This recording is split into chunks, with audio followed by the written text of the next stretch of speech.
Zodiac Killer, a murderer who was never caught. This is the story of a killer who not only committed brutal murders, but also sent taunting letters and ciphers to the police and media, challenging them to catch him. This is the story of the Zodiac Killer, one of the most terrifying and mysterious murderers in American history.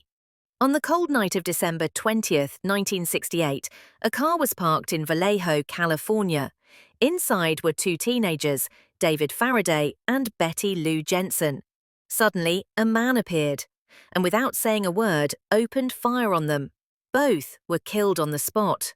The police found no leads, no witnesses. The case went cold. But just 6 months later, the Zodiac would strike again. On July 4th, 1969, a couple, Darlene Ferrin and Michael Maju, were attacked while sitting in their car.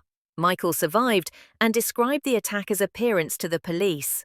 That same day, the police received a phone call. "I shot them, and I'm responsible for the earlier murders too." The police were stunned. The killer was calling them himself. Now, the Zodiac began sending letters to the media.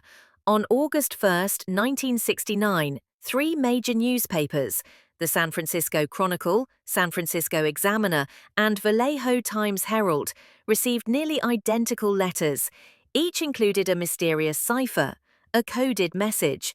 In one letter, he wrote, "I like killing people because it is so much fun."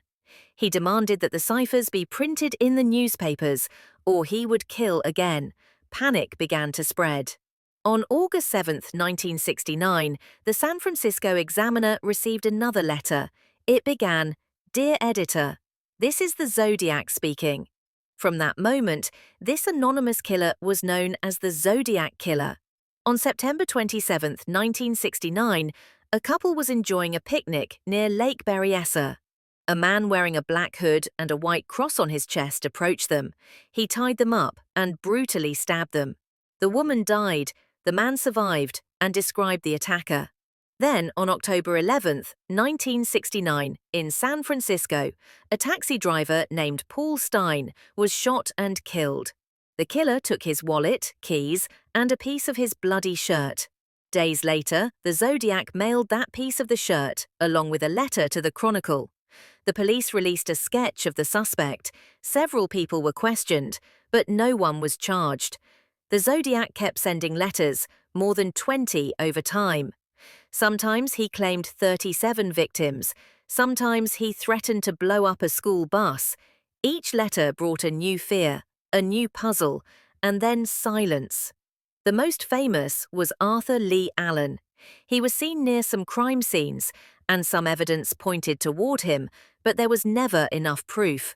Even DNA testing failed to confirm his involvement. In 2021, a group called the Case Breakers claimed the killer was Gary Francis Post. His last known letter was sent in 1974. After that, he vanished completely. Is he dead, or is he still out there, smiling in the shadows? We may never know the truth. The Zodiac Killer wasn't just a murderer, he was a master manipulator, a symbol of fear, and a puzzle that remains unsolved to this day. If you liked this video, don't forget to like, subscribe, and share. And tell us in the comments, who do you think the Zodiac Killer really was?